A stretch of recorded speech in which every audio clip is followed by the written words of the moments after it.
Much never stops.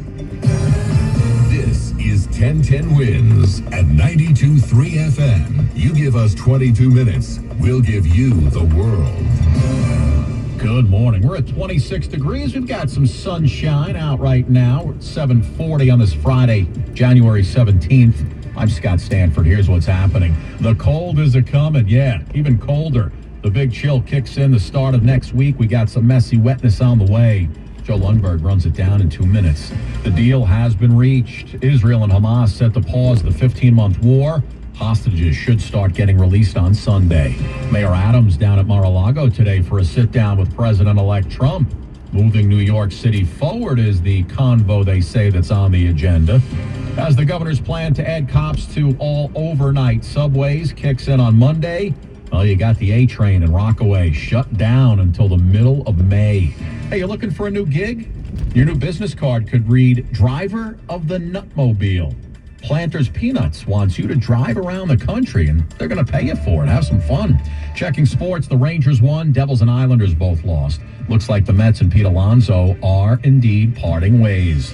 AccuWeather coming up in just a minute, but first, Wins News Time, 7:41. Back out to the roads and the rails. What do you see, Andre Ferro? It's been a tough go of it in Westchester County this morning. Southbound Hutch remains very slow with a crash right around exit 5, so that's just south of the Cross County Parkway. There's northbound rubbernecking delays that go back to the Bronx border, but there's also another crash on the northbound Hutch right around Weaver Street and heading up towards Mamaroneck Avenue. And now we have a southbound crash on the New England Thruway right around Mamaroneck Avenue again. In Rockland County, there's a crash on the southbound Palisades heading down towards the Thruway right around exit 9W. Here's what you need to know about the bridges and tunnels. Inbound George still going to run you 30 minutes. The southbound Palisades ramp is busy. West Side Highway way better than the FDR Harlem River Drive combo. You do have a 15 to 20 minute delay now at the inbound Lincoln, with delays that go back to the Tunnelly Avenue area on the eastbound side of 495. Inbound Holland is about 15 as well. We have trouble in Brooklyn, westbound BQE heading over by Flushing Avenue, approaching the Brooklyn Bridge. That is slow with a stall. And then there's a westbound crash right around the Belt Parkway and heading over by Bay 8th, which is also causing some slowdowns on the inbound Gowanus right around 60th Street. Traveling in Nassau County, here's what we see on Long Island's Big 3. We have a crash on the LIE right around the Seaford Oyster Bay. There's also a crash on the westbound Southern State Parkway approaching Straight Path and Route 110. Next report, we'll do that at 7:51. Andre Ferro, 1010 Wins on 92.3 FM.